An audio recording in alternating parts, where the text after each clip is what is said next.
maravilhosa graça de Jesus.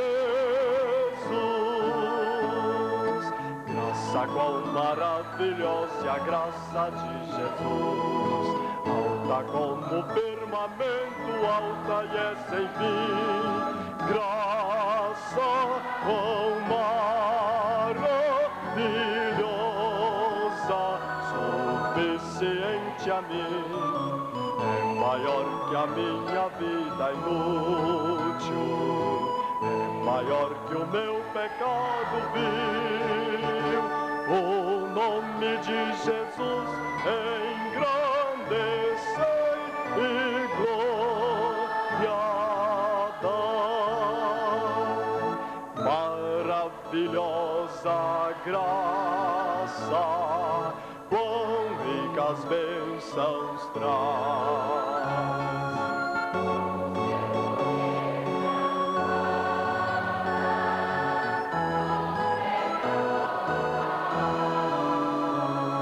Estou salvo com a verdade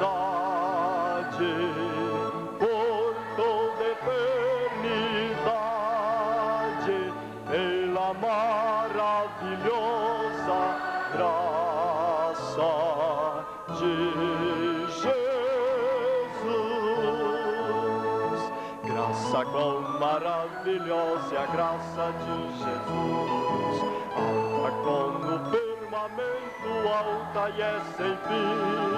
Graça, quão maravilhosa,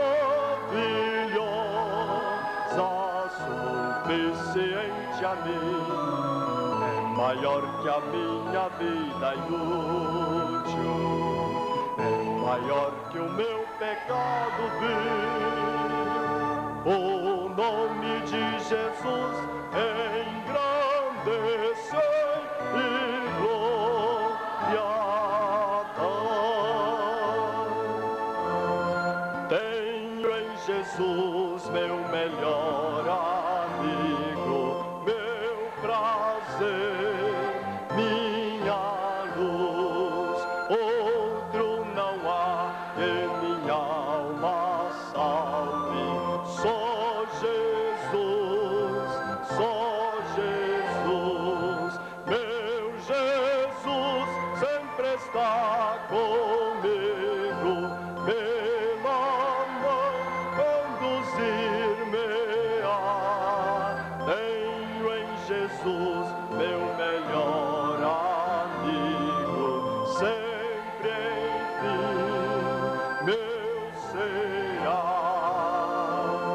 Sei que Ele vê minhas negras lutas, vê também minha dor, todo pesar com amor suaviza. Não terei mais temor, meu Jesus sempre está comigo.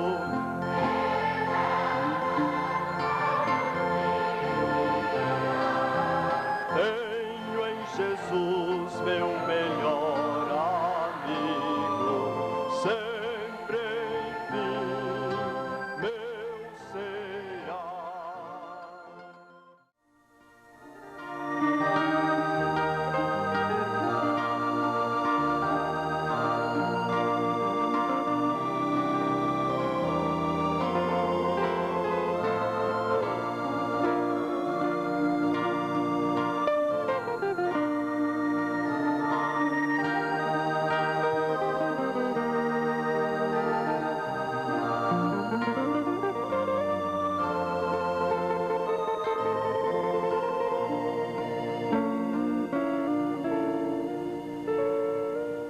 Que o Senhor Jesus nos ajude a aproveitar o tempo que ocupamos na nossa vida de virmos à sua casa. Nós cremos que o simples fato de vocês saírem de casa e virem para a igreja já é uma grande ajuda de Deus. porque Davi disse que ele gostaria de habitar na casa do Senhor por longos dias e estar no templo do seu átrio durante toda a sua vida, né? Em outras palavras. Uma irmã ou um irmão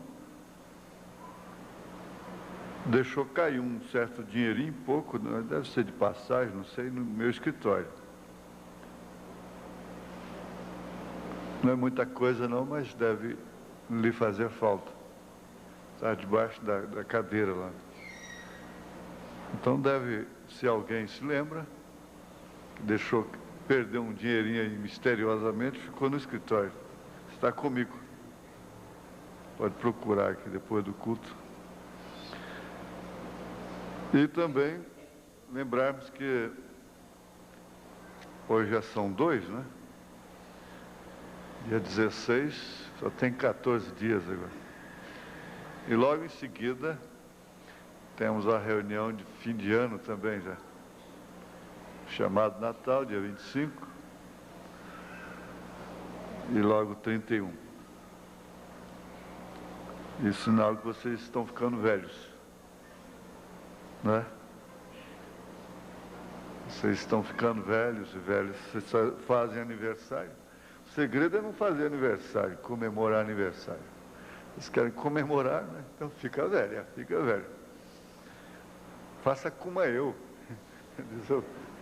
diz o baiano, né? Faça como eu, quer dizer, como eu. Não permita nem que fale nisso. Aí você não fica velho, né? É uma ilusãozinha que a pessoa tem. Vamos ficar de pé para a leitura da Bíblia, né? Sendo, pois, justificados pela fé, temos paz com Deus por nosso Senhor Jesus Cristo. Vou repetir. Sendo, pois, justificados pela fé, temos paz com Deus por nosso Senhor Jesus Cristo. É um versículo que todo mundo deve saber de cor. Como aquele, porque Deus amou o mundo de tal maneira. As crianças, todo mundo deve saber isso de cor. Romanos, capítulo 5. Sendo, pois, justificados pela fé, temos paz com Deus por nosso Senhor Jesus Cristo. Te damos graças ao Pai, porque a paz que nós temos não é uma paz como a do mundo. O Senhor disse, a minha paz vos dou e não vos-la dou como o mundo a dá. Ela é independente da consciência, dos sentidos humanos. É uma paz que opera mesmo na dor, mesmo na cadeia. Paulo e Silas cantavam, Pedro dormia. E eles tinham regozijo por sofrerem por amor do nome do Senhor. É a paz que é diferente. No mundo, na parte humana, nós só temos paz quando tudo vai bem. Mas a paz é diferente. Do mundo é quando,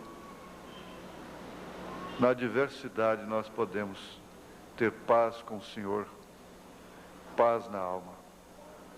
Aceita, Senhor, a nossa gratidão por essa paz e perdoa os nossos pecados, em nome de Jesus Cristo. Amém. Assentai-vos. Quase que a gente tem que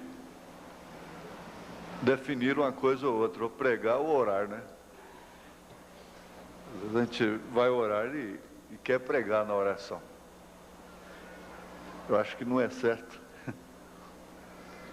Orar, é agradecer, é pedir, é louvar. Depois então prega, né?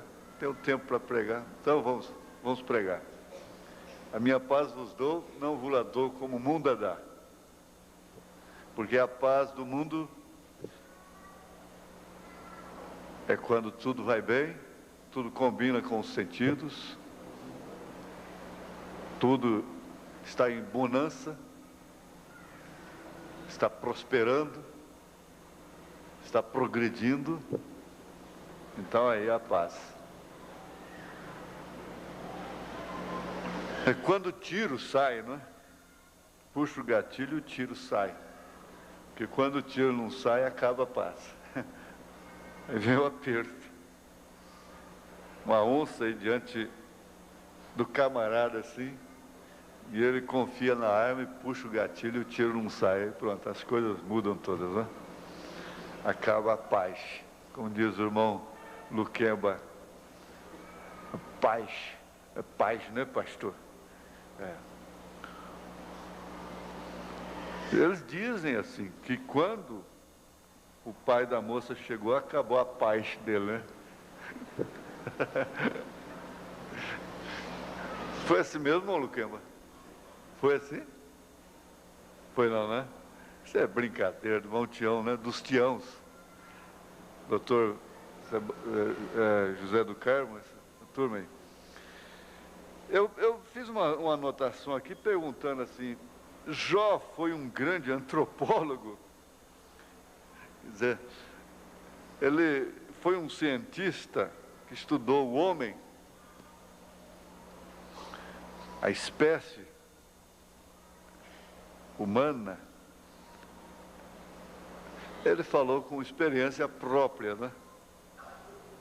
Essa é a maior ciência que existe, é da experiência própria. No capítulo 9, verso 2, do livro de Jó, nós vamos lá. O livro de Jó, é depois do Apocalipse, não é? Hã? É antes de São Mateus. Hã? Ah, depois de quê? Neemias. Então é depois dos Provérbios. Hein?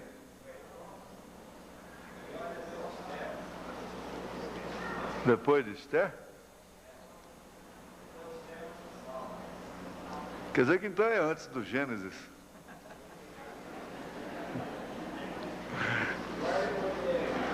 Isso é bom para a gente testar a turma, não é?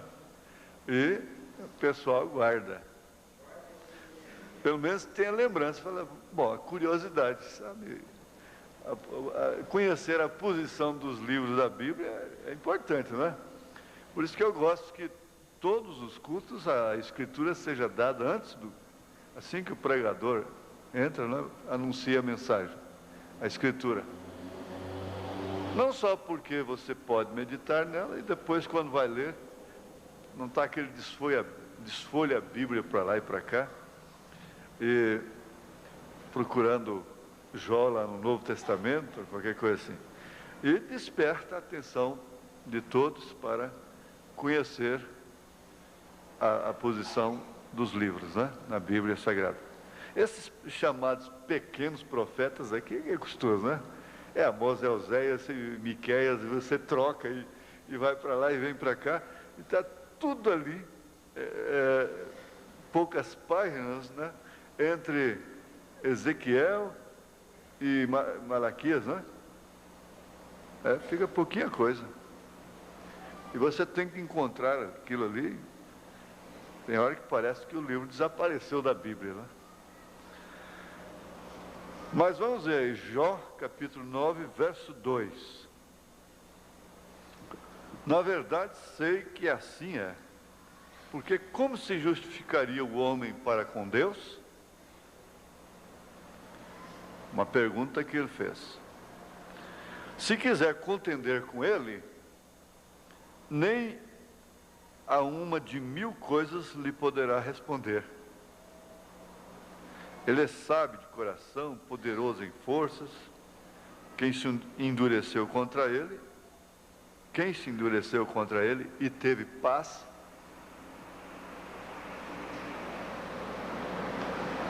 Quem se endureceu contra ele e teve paz. Então vai até o verso 4. Vamos ver primeiro, como se justificaria o homem para com Deus.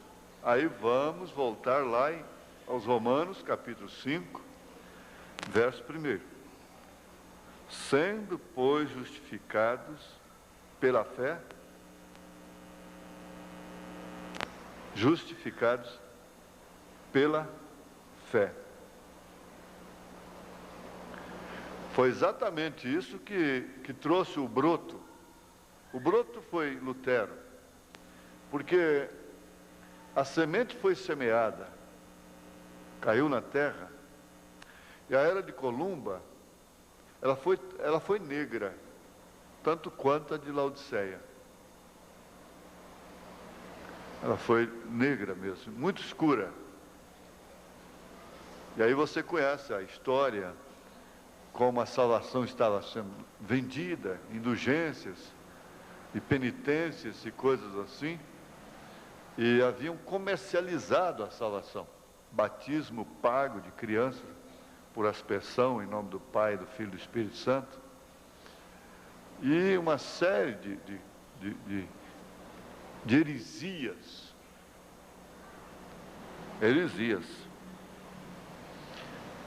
Isso aqui. Justificação pela fé. Então é um tema básico para a nossa fé, não é? Porque a fé é o fundamento. Você já foi em Romanos 5, agora já foi a Hebreus 11. A fé é o firme fundamento das coisas que se esperam, é a prova das coisas que não se veem. E aí você já voltou a Efésios capítulo 2, verso 20. Está, o fundamento é dos apóstolos e dos profetas. Aí então é onde está o crente, a igreja. Você não vê uma árvore assim que ela apareceu, né? Só se for pela palavra falada, com Jesus Cristo, com Deus, né? Mas ela cresceu, se enraizando proporcionalmente ao seu crescimento, de acordo com sua natureza. E se você vê aquela árvore ali fora, você não está vendo as suas raízes, mas se não for as suas raízes, ela não estaria ali, ela não existiria. A igreja é assim, é como a árvore. Aliás, ela é chamada árvore noiva. Árvore também fala de pessoas na Bíblia. Vejo Israel como árvores. O justo é como árvore plantada junto ao ribeiro, que dá o seu fruto no tempo próprio. É uma combinação de toda a Bíblia Sagrada, tanto no Novo como no Velho Testamento, que termina nisto aí. Fundamento. O crente que não é levado pelos ventos que atacam a si próprio através dos motivos, das razões, da sua própria sinceridade, é aquele que é edificado. Porque aí as portas do inferno não prevalecem contra ele, porque ele é a igreja. Jesus disse: edificarei a minha igreja sobre esta revelação, e as portas do inferno não prevalecerão contra ela. De forma que o discurso é muito bom. Não tem problema. Indubitavelmente é muito bom o discurso. Mas o que fundamenta mesmo a igreja é a palavra falada, é a palestra, é a conversa lá em casa, na mesa, no culto doméstico. Você não consegue dar princípio para a sua família se você não começar o seu casamento com o culto doméstico.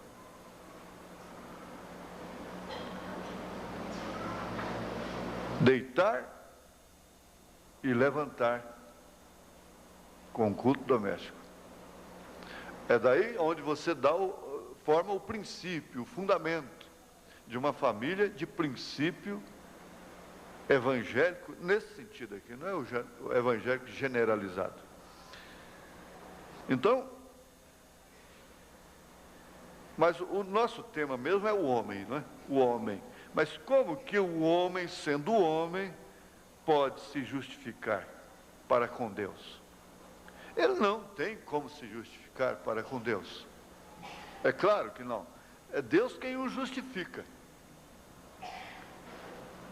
Mas essa justificação é feita através da fé. Pela fé, temos paz com Deus. Aí, esse Jó, o mesmo Jó, fez essa pergunta: quem se endureceu contra ele, contra Deus, e teve paz? Agora, endurecer-se contra Deus é endurecer-se contra o seu posto do dever, contra a sua própria cruz. O seu posto de dever, às vezes, é uma cruz. Ela é uma cruz. E quando você se endurece contra ela, você não tem paz. Você pode arrumar a sua vida da melhor forma que você possa conseguir lá fora, mas você não tem paz. Porque você se endureceu contra a sua própria cruz, contra o seu próprio posto de dever. E não há ninguém que endureça contra o seu próprio posto do dever, que não tenha que endurecer-se também contra sentimentos, contra pessoas com as quais ele está ligado, queira ou não queira. Então ele não tem paz. E não tendo paz e persistindo, ele vive menos, diminui os seus dias de vida, porque não é a tribulação. A cruz, propriamente, quando ela é uma predestinação divina, está dentro do programa, do traçado daquela pessoa, ela não diminui os dias de vida daquela pessoa, daquele crente. O trabalho não diminui. Agora, nós contraímos determinadas situações para nós, por nossa conta própria. Isso é verdade. Porque se nós cuidássemos desse sentido, nós teríamos somente tribulações que estavam realmente predestinadas para nós. Como o irmão Branham disse, eu não vou te explicar, irmão, porque eu estava predestinado a passar por isso desde antes da fundação do mundo. Aí então é quando a mulher não se acaba antes do tempo, quando o homem não se acaba antes do tempo. É bom a gente falar sem estar enchendo o tempo, né, como foi comentado hoje mesmo. Como se justificaria o homem para com Deus? Aí vem, sendo, pois, justificados pela fé, temos paz com Deus. Romanos 5, verso 1. Então aí nós temos um homem justificado. Mas nós vamos ver o homem predestinado, já que nós falamos nisso. Homem quer dizer carne, sangue. Homem quer dizer pecado. Homem quer dizer teimosia. Homem quer dizer malícia, quer dizer avareza, quer dizer adultério, quer dizer mentira, roubo, crime. O homem quer dizer contenda, orgulho, vaidade, soberba. Isso tudo é próprio do homem. Não quer dizer que a palavra homem queira dizer isso, mas o homem, o homem carnal. Uns têm determinados defeitos, vamos dizer, mais graves, outros têm em uma forma diferente, socialmente falando, menos graves, mas todos são iguais diante de Deus. Mas esse homem pode ser justificado. Então aí nós obtemos um traço de igual, homem justificado. O homem predestinado. Vamos ver aí Romanos capítulo 8, verso 27 ao 30. Vamos ver. Aos Romanos capítulo 8, verso 27 ao 30. Aquele que examina os corações sabe qual é a intenção do Espírito, e é ele que, segundo Deus, intercede pelos santos.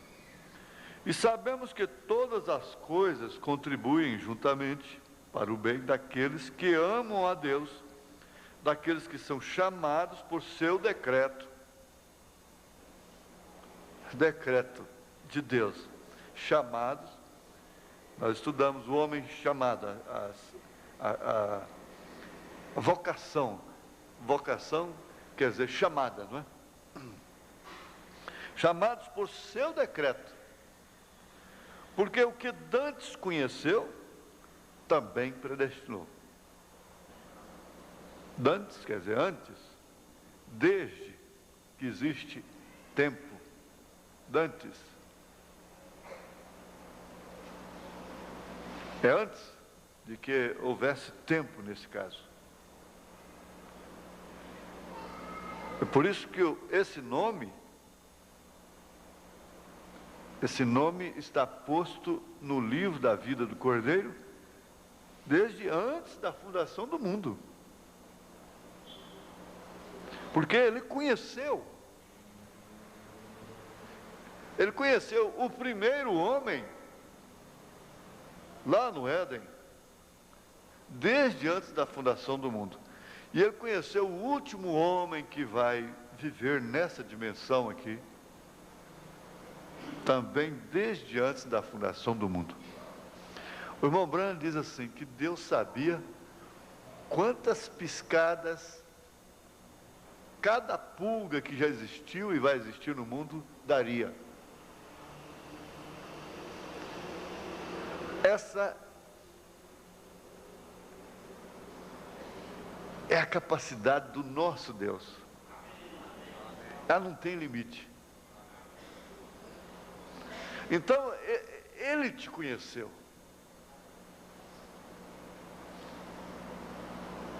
E por isso pôde te predestinar. Não foi assim uma coisa casuística que ele atirou no espaço aí. Não.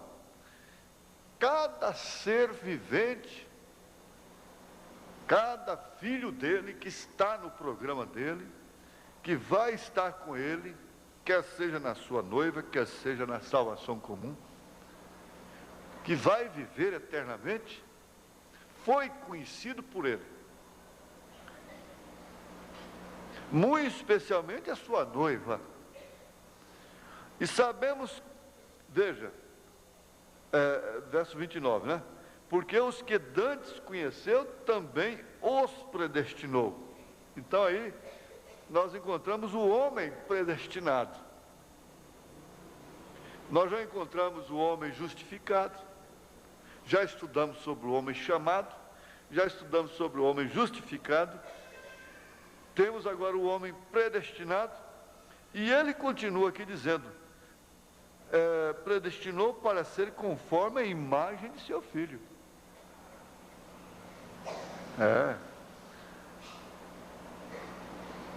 a fim de que ele seja o primogênito entre muitos irmãos.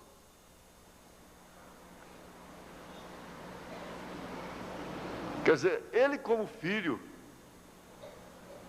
e nós como filhos, ele nascido de mulher, ele, o Emanuel, o Deus conosco, o Deus homem, Jesus Cristo, homem. Como homem, ele é nosso irmão. E ele é o primogênito. E ele é a primícia dos que dormem, se ele ressuscitou primeiro.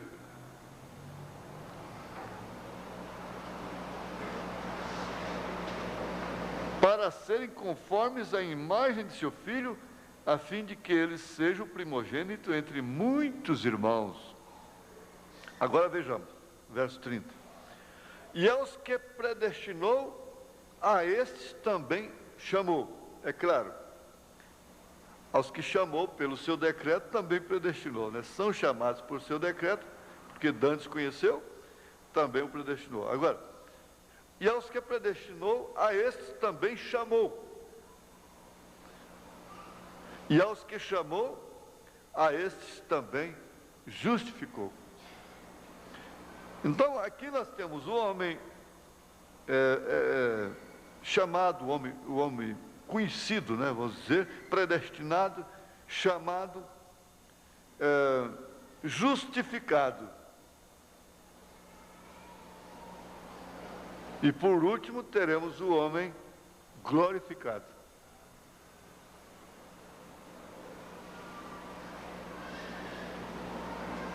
Porque esse predestinado, chamado, justificado, pode chegar até a sexta dimensão, mas ele não chega à sétima dimensão, como celestial. Para ele chegar até a sexta dimensão, ele sofre aquele mistério da transformação. E já estudamos aí o primeiro homem, Adão, da terra, segundo homem, Jesus Cristo, celestial, tal o terreno, tais os terrenos, tal o celeste, tais os celestes. Quer dizer, assim como foi o terreno, são os terrenos. Primeiro é o terreno, para depois ser o celestial. Não tem ninguém que poderia vir sendo celestial antes de ser terreno. Aí então, ele vai até a sexta dimensão, como celestial. Ele vai até a sexta dimensão. Mas lá na sexta dimensão, o irmão Branham queria ver Jesus. Disse, não, ele está um pouco acima, ele está na sétima. E a sétima dimensão, então, é para os glorificados. Glorificados. Primeiro, terreno. Segundo, celestial. Terceiro, glorificado. Então, aí está o homem, terreno, celestial, glorificado. É mais do que bonito, não é? É mais do que bonito, é profundo. Então você aí tem o homem terreno, e você não pode, não tem como deixar de ser terreno, porque primeiro é o terreno. E esse penhor do Espírito nos leva a ser celestiais. E nós temos realmente a mente de Cristo. E a mente de Cristo é que combate a mente do mundo. É por isso que você tem uma luta de um cão preto, na linguagem daquele índio, uma ilustração rústica que ele fez, de uma luta que ele tinha dentro de si. Um cão negro e um cão branco. Dizendo ele que o cão branco era o Espírito Santo, e o cão negro a sua carne, o inimigo de sua alma. Perguntaram para ele, quem é que vence a parada? Ele disse, é a quem índio mais alimenta. Então você passou a ter em você uma coisa que refuta que te leva a sofrer, a chorar, a ficar magoado, coração doído, porque você falou descaridosamente, agiu descaridosamente. Então aquela pessoa, às vezes, constantemente está sofrendo dor no coração. E faz exames e não dá nada, porque isso não sai em aparelho. Olha, isso é muito importante. Vamos para 1 Coríntios 6. 1 Coríntios 6, é logo a primeira carta após a de Romanos. Verso 10.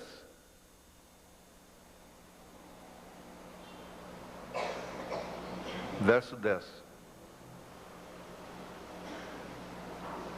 Por que você, irmã, a senhora, tem coragem de botar o polvilho, quebrar os ovos e os demais ingredientes, depois enfiar as duas mãos na gamela, na vasilha e amassar o bolo? Por quê? Você, menina, você já trabalha muito na cozinha, eu sei disso. É? Por que você tem coragem de fazer isso? Vamos ver se você me responde. Vamos. É só...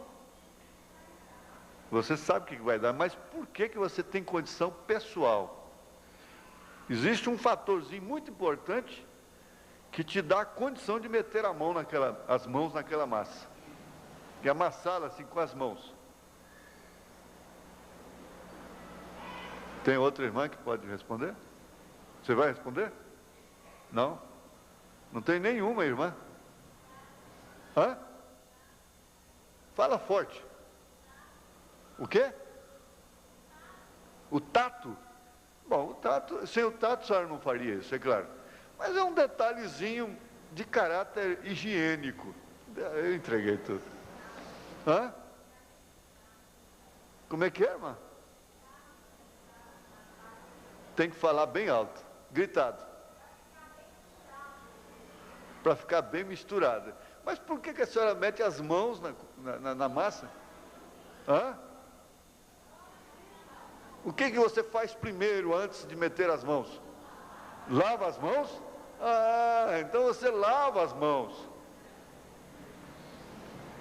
E aí você não se acanha de seu pai está vendo, seu namorado está vendo, seu noivo está vendo, seu marido está vendo. Por quê? Você não enfiou a mão no nariz. Não é verdade? Você foi lá, lavou as mãos e com a boa consciência você mete as mãos na massa e pratica aquilo. Agora, como é que Deus faria? Veja, Paulo diz aqui, ó, 1 Coríntios 6, verso 10.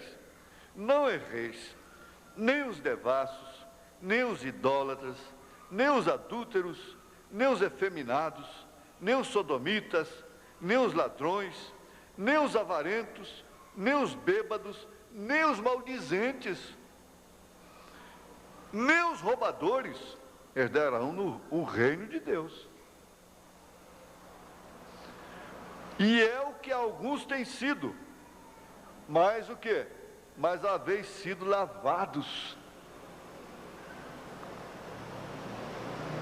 e haveis sido santificados,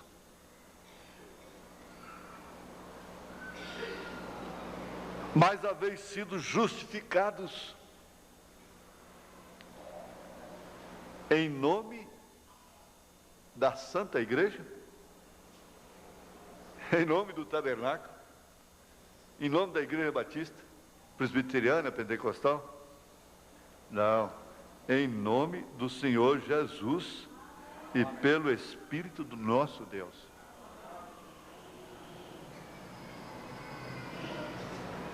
Olha, por isso que o batismo deve ser para uma pessoa que tenha consciência do que está fazendo. As crianças precisam pensar nisso.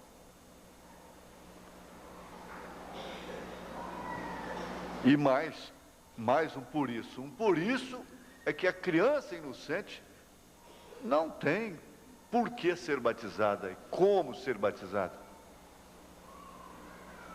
Porque o batismo é para trazer uma boa consciência. Você não queira saber o tanto que isso influi na vida.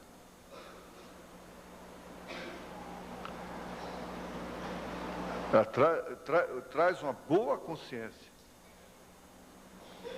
de que você, na verdade, o batismo é, sem dúvida, uma testificação externa do que aconteceu realmente com você. Deve ser assim, pelo menos deve ser. Uma testificação externa do que aconteceu com você por dentro, na sua vida. Então é o que alguns têm sido. Mas haveis sido lavados, mas haveis sido santificados, mas haveis sido justificados em nome do Senhor Jesus e pelo Espírito do nosso Deus. Vamos repetir aqui, que foi com razão que Paulo disse para a sua igreja lá em Corinto, que ele não podia falar para aquela igreja como a espirituais, mas como a carnais, como a meninos em Cristo. Por quê? Ele disse, porque ainda sois carnais, pois havendo entre vós inveja, contendas.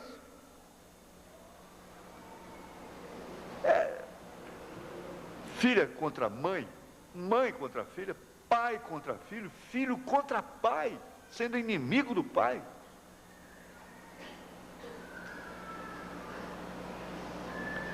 O pai sendo inimigo do filho. Irmãs inimigas. Irmã contra irmã. Irmão contra irmão. Então Paulo disse, porque ainda sois carnais, pois havendo entre vós inveja, contendas e dissensões, não sois porventura carnais e não andais segundo os homens. Aí onde vai coordenando as coisas, né? Vai coordenando.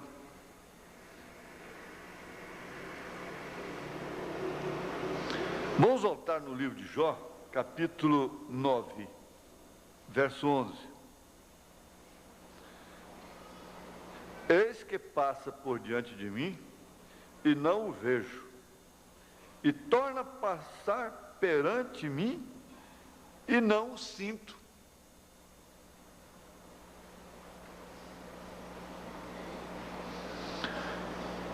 Não sinto para refletir e discernir, porque se você senti-lo, não é aquele que sente, é claro, não é o sentimento, esse sentimento humano propriamente, porque o irmão Branham disse, Jesus nunca disse aquele que sentir. Sentiu um arrepio, Jesus está aqui. Se não arrepiar, Jesus não estava no culto. Isso aí é pentecostalismo.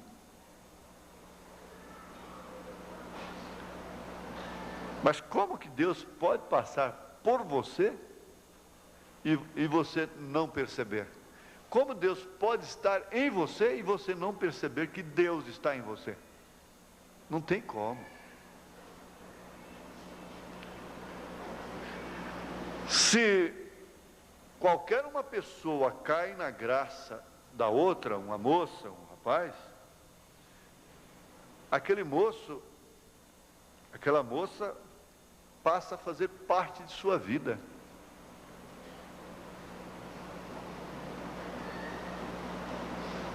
Os objetos passam a fazer parte da vida da pessoa. Corre até o risco de se tornarem em ídolos. A casa, o carro e coisas assim. Porque você sente a propriedade daquilo. Agora, como que você não podia ter uma coisa tão sublime?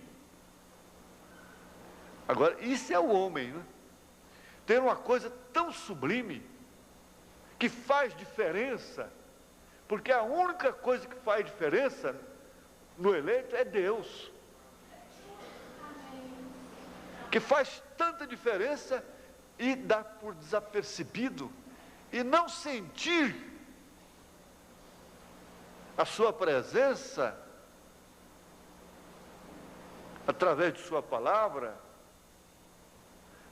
através de sua fé, antes de agir daquela maneira, dessa maneira tão contenciosa, tão carnal, que às vezes nós agimos. Como poderia ser? Vamos ver ainda Jó 9:32.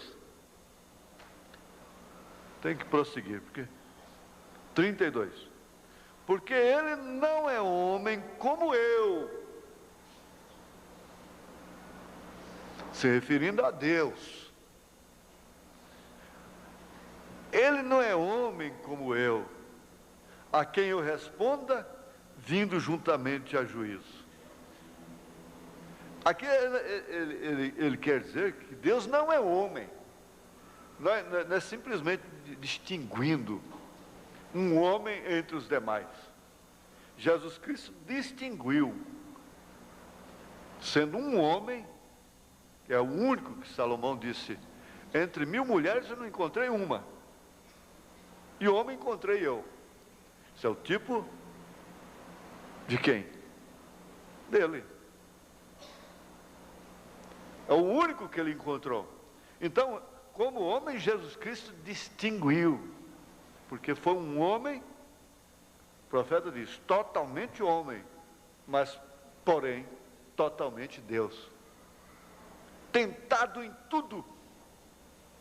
Uma pessoa, individualmente, não é tentado nem a metade que Jesus Cristo foi tentado. Porque todas as tentações que existem no universo, Jesus sofreu. Como homem.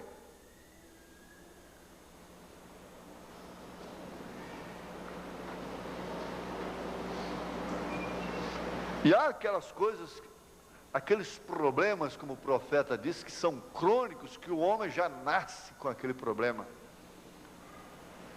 Ela é circunstancial e que a pessoa não está suposta, quer dizer, sujeita.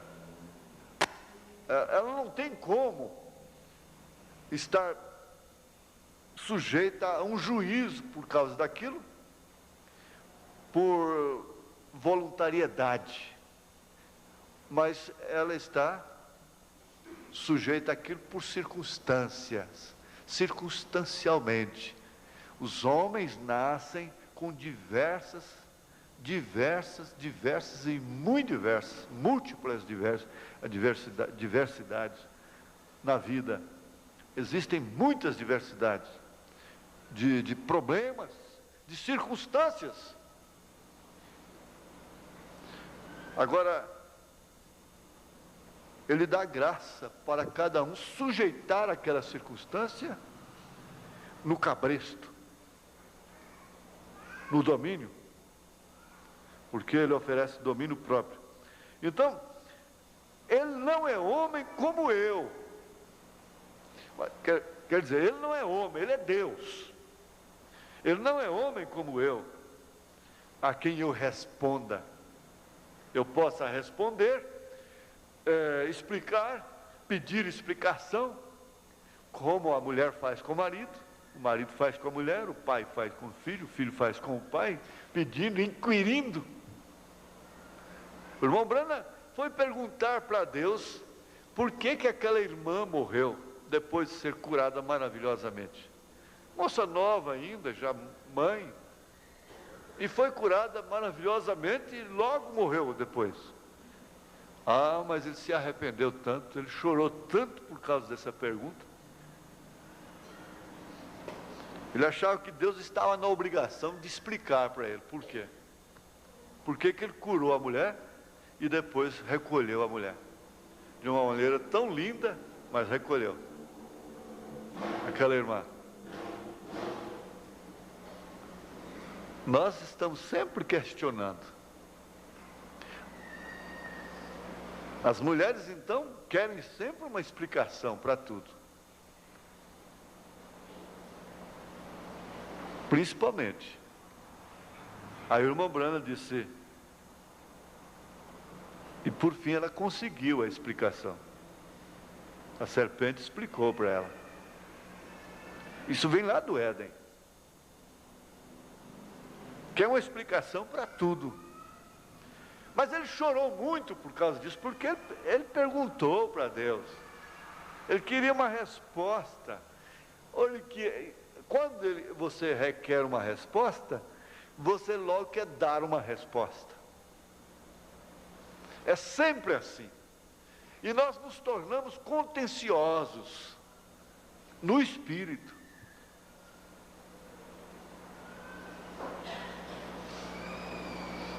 Aí então passou um tempo, um bom tempo.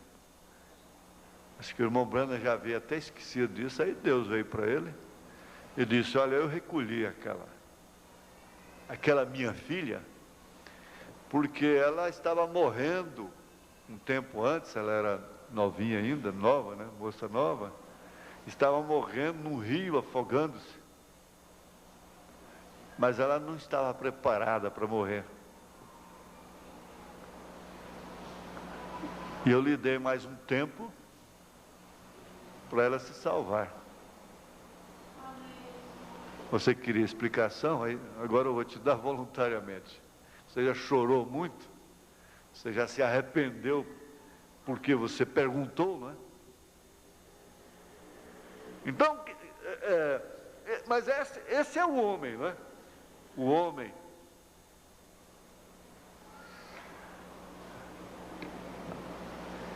Jó 11, no livro de Jó, capítulo 11.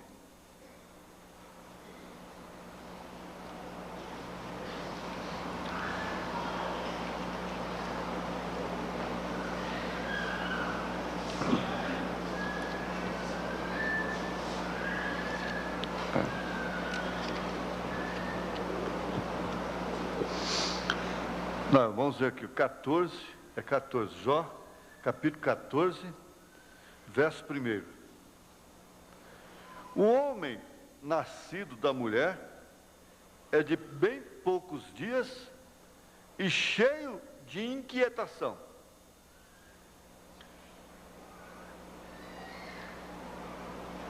Agora, qual é o homem que não é nascido de mulher?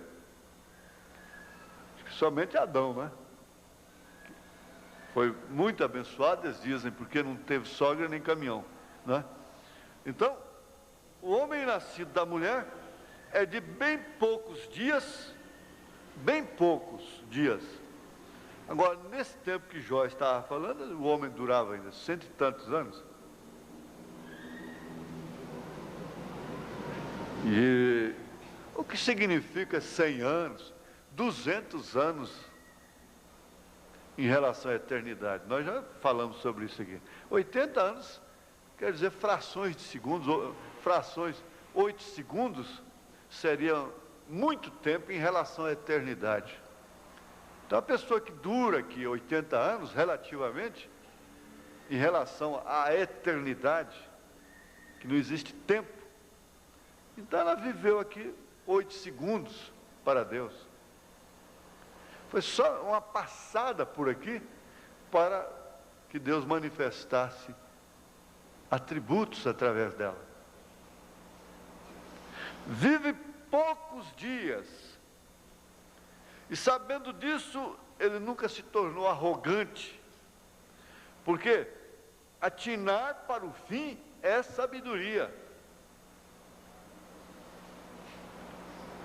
Porque há muitas pessoas com esta sabedoria, que enquanto estão sendo evacionadas, elogiadas,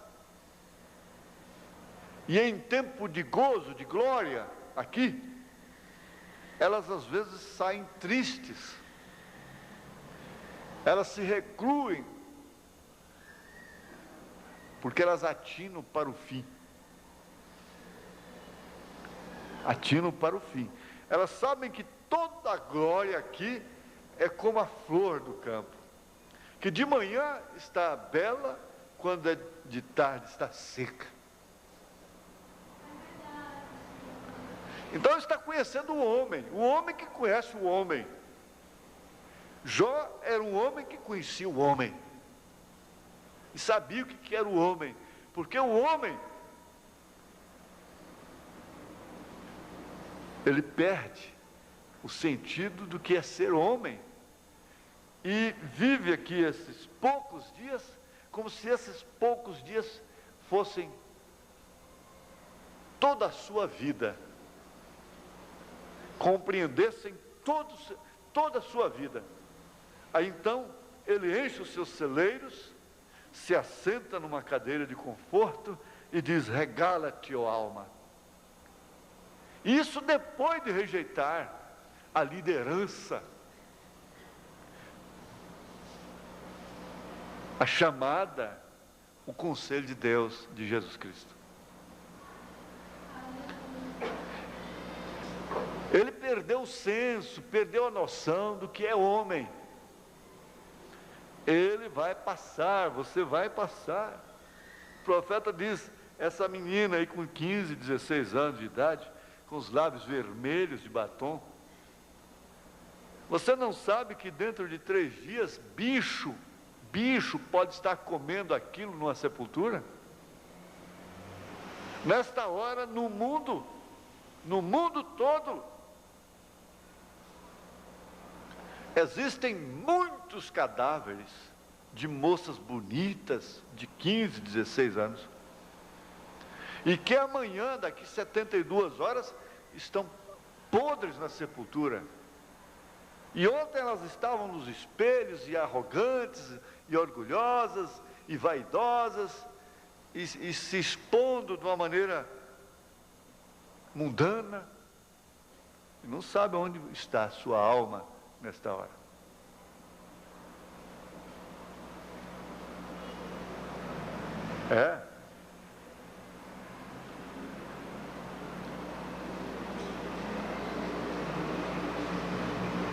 Os dias do homem, são poucos. E nós falamos de uma maneira generalizada, o homem e a mulher, claro. É bem de poucos dias e cheio de inquietação. Desde que, se não tiver inquieto, essa criança não tem saúde. Ela já começa inquieta. É pelo bico, é pela mamadeira, é pelo brinquedo, e quer descer do colo, outra hora quer o colo, dá birra por causa do colo, inquieta à noite, inquieta de dia,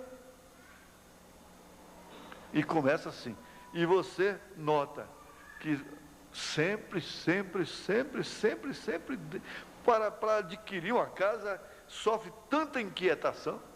Para adquirir um carro, uma bicicleta, o arroz, o feijão, sofre tantas inquietações. Então não se pode perder a noção do que é o homem, para não cair na arrogância, na insensibilidade. Aí Jesus vem e diz: louco, essa noite pedirão conta da tua alma. E ele afirma ainda: o que aproveita o homem ganhar o mundo inteiro? O mundo inteiro. Não é um prêmio de uma cena acumulada que deixa tanta gente inquieta e fazendo castelos. Mas o mundo inteiro e perder a sua alma. Porque o mundo inteiro seria por poucos dias, com inquietações, com câncer corroendo, com a AIDS rondando,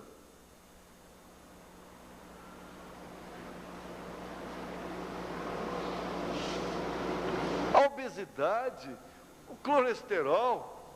Não tem coisa melhor do que se comer à vontade. Macarrão, arroz, feijão, pernil de porco, carne gorda, toicinho, feijão, e essa coiseira toda, vatapá, bobó, canelão, não sei o que lá, pizza, peixe na telha, essa coiseira toda. Não tem coisa melhor do que comer. Mas come, malvada da carne, come. E você vai entupir as veias do coração logo. E vai sofrer um infarto cardíaco. E quem mais sofre de infarto, morre de gordura, é o rico. Não tem muitos pobres morrendo de infarto cardíaco.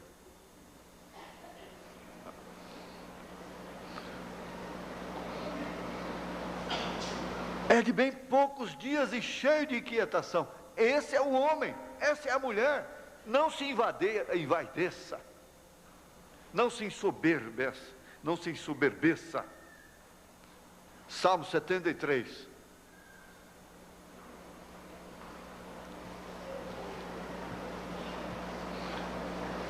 Porque você sabe que o homem nascido de Deus não passa nunca. Agora, aí que está a questão. O que vale o homem ganhar o mundo inteiro,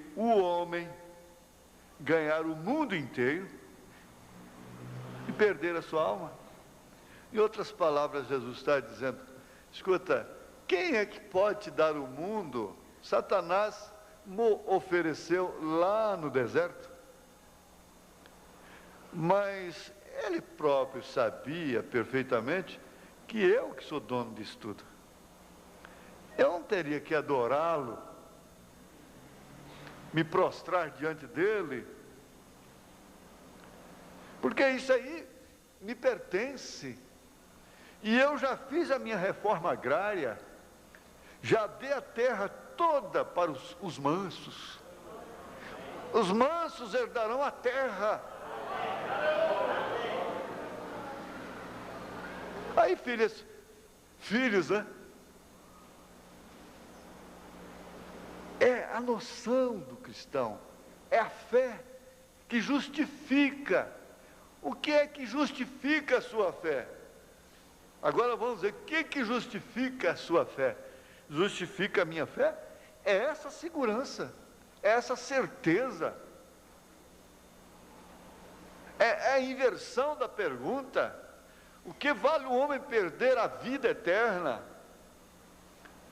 Seria a inversão, né? Perder a vida eterna, os tesouros eternos, o mundo que será eterno, a terra que será eterna, que nunca mais passará. Perder, o que vale o homem perder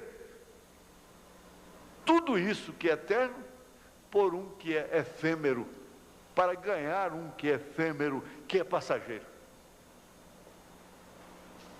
Mas você tem que notar isso, que a tendência do homem terreno é essa, é trocar o perene, o eterno, pelo efêmero, pelo passageiro. Por quê? O homem é dotado de sentidos, e os sentidos só se sentem recompensados com o presente. Ele não se congratula com o futuro, ele se congratula com o futuro relacionado à vida humana. Ser um médico amanhã, ser rico amanhã, ser fazendeiro amanhã, coisa e tal, tudo bem. Mas ele não se congratula com o futuro eterno. E não sofre as perdas aqui, as aparentes perdas, com regozijo. Porque é homem, porque é terreno, porque é carnal. E daí então, a razão de nós sermos o maior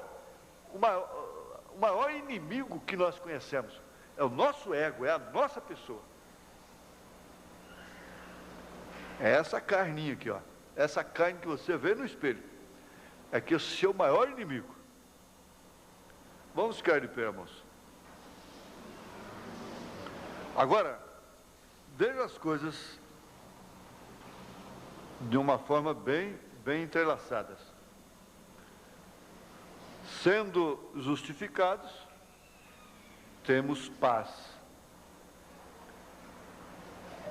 Porque fomos predestinados, fomos chamados, fomos lavados, fomos justificados e por último seremos glorificados. Você não vai chegar na sétima dimensão simplesmente como celestial, porque então o corpo celestial será glorificado. Aí é quando nós podemos encará-lo face a face. Aí você deixou de ser o homem terreno, o homem dos poucos dias de inquietação acabou. Amém? Glória a Deus. Eu vou pedir ao pastor Elias para fazer a oração de encerramento e sexta-feira nós estaremos aqui, se Deus quiser. Senhor nosso Deus, o Senhor tem passado por aqui mais uma vez. Nós temos visto, Senhor. Ó Deus, nós agradecemos de coração, Senhor, por saber que quando o Senhor passava ali no passado, quando o Senhor estava aqui na carne humana, um Zaqueu era transformado, as enfermidades eram expulsas, os problemas fugiam, os demônios estremeciam, e o Senhor é o mesmo ontem, hoje e eternamente. O Senhor está aqui através de Tua palavra, Senhor. Ó Deus, que o Senhor possa, Senhor, confirmar a Tua palavra nos nossos corações, quando nós cremos, Senhor, que o Senhor é o mesmo ontem, hoje e eternamente. Confirme Tuas bênçãos nos nossos corações, Senhor, e nós agradecemos, porque podemos crer, nós cremos, Senhor, que o Senhor tem nos abençoado mais uma vez. Louvado seja o Teu nome, Senhor, engrandecido seja o Teu nome. Nós agradecemos no nome de Jesus Cristo. Amém, Senhor, amém. Cumprimente um outro, irmãos, e volte para casa com esta confiança na palavra que você está sustentado. Deus abençoe os irmãos no nome de Jesus Cristo.